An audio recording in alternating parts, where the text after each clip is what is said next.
Well, I have asked and I've been given permission to take this opportunity to use this venue at this extremely important and respected academic and scientific and globally relevant university to present Dr. Harold Robles with the Legacy International Service to Humanity Award for his unwavering service to humanity and the legacy of health and well-being he is creating for future generations. Harold, can you please come forward and accept this award and then speak to us about your vision and your work. Dr. Harold Robles, ladies and gentlemen.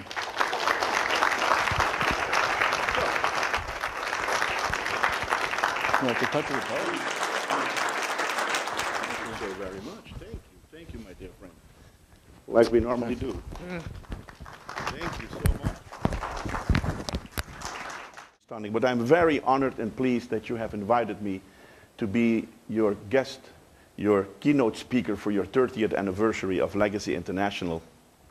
I have seen the tremendous work that Legacy International does, and I tell you, I am so honored and proud to be part of them. It is absolutely stunning what these people have done. Ladies and gentlemen, I have devoted most of my life trying to put into action the teachings of a man who spent more than 50 years practicing what he called reverence for life. I have tried to follow his teachings since I was a little boy, and you will be seeing what I have done at the request of Legacy International. I'm looking back now. This year I'm turning 62, and I'm looking back at my life. So I have put my life here on the screen to share it with all of you, what this man has done to me. The difference that this one individual has made on my life from the age of 8, when I first heard about him, up until today. So what I am, what I do, any decision that I make is made in the spirit of Albert Schweitzer. Reverence for life is a state of mind. It is not a dogma or a doctrine. It is a set of rules that each and everyone here can apply to his or her own life. The only requirement is that it is done in deep awareness. Good is whatever promotes life. Evil is what destroys it. From there, you make your own decision. Bianca and I have put our hands, have put our lives in tremendous dangers. I remember when we had to evacuate children from Tuzla, and we did it at night always with the jeeps. And why at night with the lights out? Because in the mountains, if they would see light, they would be bombing and shelling. So one of us would walk in front of the jeep, and I'm talking here miles and miles and miles, walking with sick children in the jeep, children who were throwing up blood, children with open heart diseases, children with leukemia, mothers who had come to us and begging us to take their child to America. America was the only name that they knew. Helicopter and America was all they knew. Bianca Jagger and I were extraordinarily excited when in 1993 we were both in Holland when the War Crime Tribunal for Yugoslavia was established.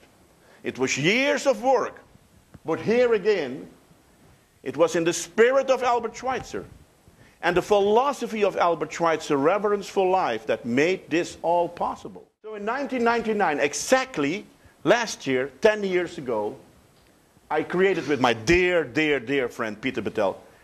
He's just as dear as you are, so don't get jealous now, okay, please.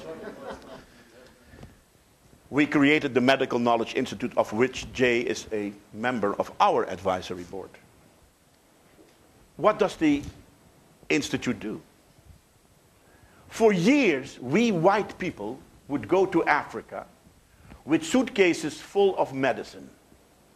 And we would tell the black people, open your mouth, here comes a pill, put it in, mouth, bye-bye. And we had paid our bills, our duties, and we were gone.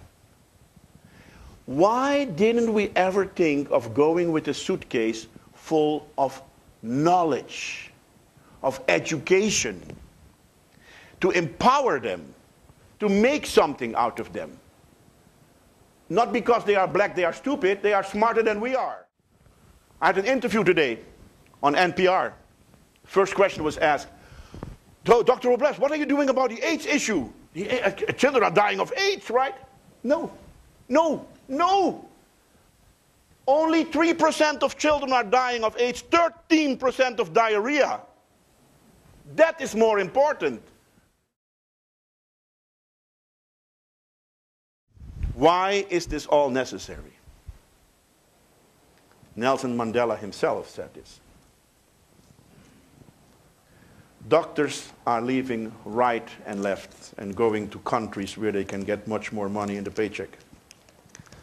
That's it. Look at this. One of the bigger medical schools in South Africa. 1,200 medical students. 50% of them emigrate. 600 are left. 75 go to the private sector. Much more money. 150 are left. 75 go to the Western Cape and to Gauteng, where all the white people live. What is left? 35 for a country with millions and millions and millions of people. So don't you think it is necessary what we're doing in training the people to take care of their own health? My friends, I thank you very much, and I thank Legacy International for this award that they have given me today. Very, very kind of you. And I promise you, I will continue in the spirit of the legacy and Albert Schweitzer. Thank you, ladies and gentlemen.